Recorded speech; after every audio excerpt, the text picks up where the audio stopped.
ምንም ልናገር ይከብደኛል።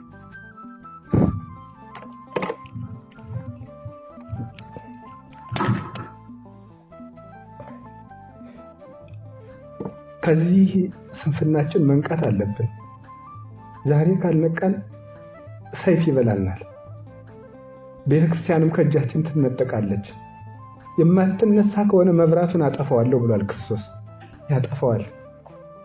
ክህነቱም ይጣጣል፣ ቤተክርስቲያኑም ይጣጣል፣ ቁርባኑም ይቀራል። ተኩላዎች ነን በእውነቱ።